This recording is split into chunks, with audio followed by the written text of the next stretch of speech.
the last week of Advent. I hope you're outside enjoying the Christmassy weather.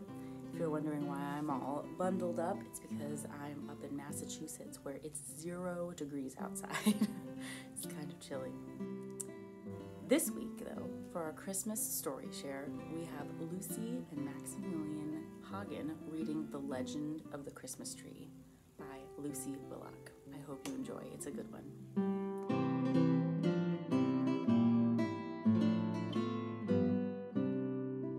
Hi everybody. Hi. I'm Luna and this is I'm Maximilian. And today we will be reading you a short little story, and it is called The Legend of the Christmas Tree by Lucy Willock. So let's get into it. Two little children were standing by the fire one cold winter's night. All at once they heard a timid knock at the door, and one ran to open it. There, outside in the cold and darkness, stood a child with no shoes upon his feet and clad in thin, ragged garments. He was shivering with cold, and he asked to come in and warm himself. Yes, come, cried both the children. You shall have your place by the fire. Come in. They drew the little stranger to their warm seat and shared their supper with him and gave him their bed while they slept on a hard bench. In the night, they were awakened by strains of sweet music, and looking out, they saw a band of children in shining garments approaching the house. They were playing on golden harps, and the air was full of melody.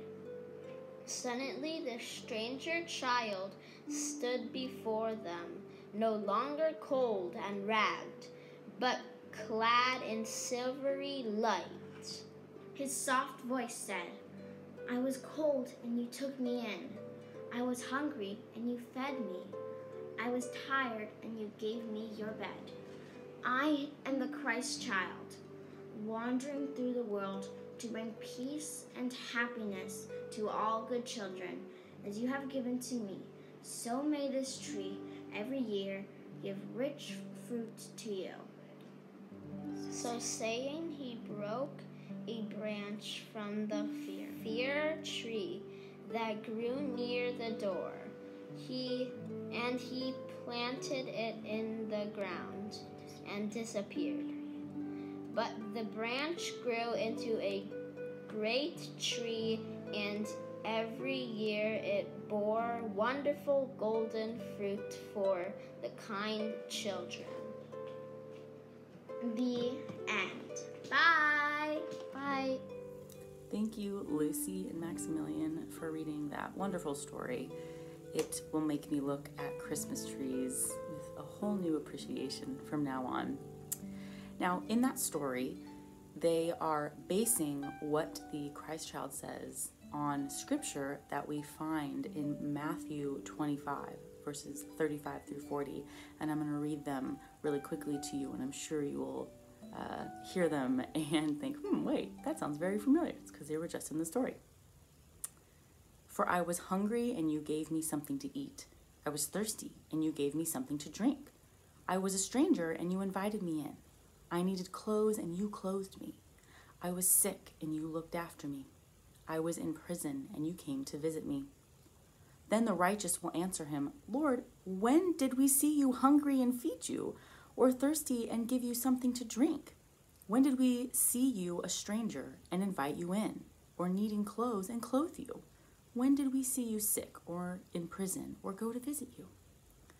The king will reply, Truly I tell you, whatever you did for one of the least of these brothers and sisters of mine, you did for me. I love that passage, and it's perfectly exemplified in the story that we hear today. It's a story about graciousness, about abundance, and peace. And that is our last candle that we are lighting this Sunday, is the peace candle. And the way that we get to a place of peace with our friends and family and with our community is by sharing, being gracious with the things that we have.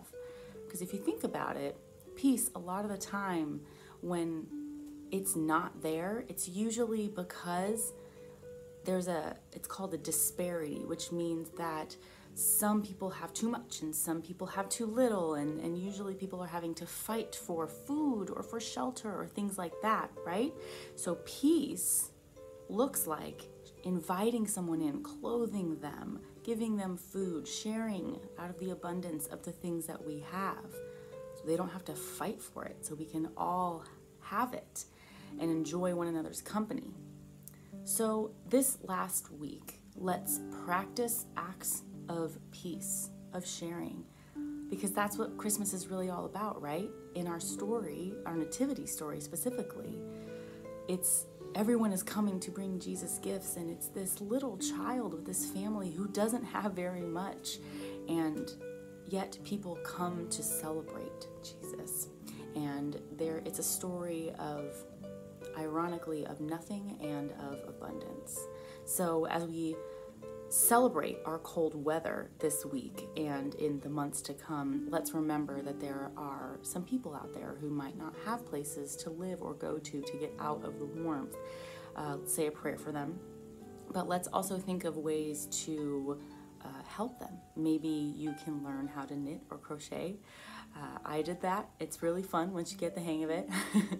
And you can make some beanies or gloves or scarves and offer them to shelters near you, or donate them to Nido up in Washington Heights, or food pantries. There's lots of ways to get involved, but basically, as we step into our week leading up to Christmas, let's get excited for being together with our families and celebrating Jesus, but let's also practice that peace.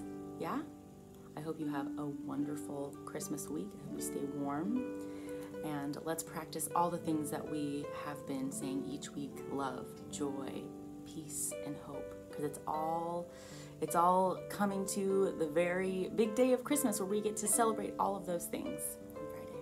Be well, friends.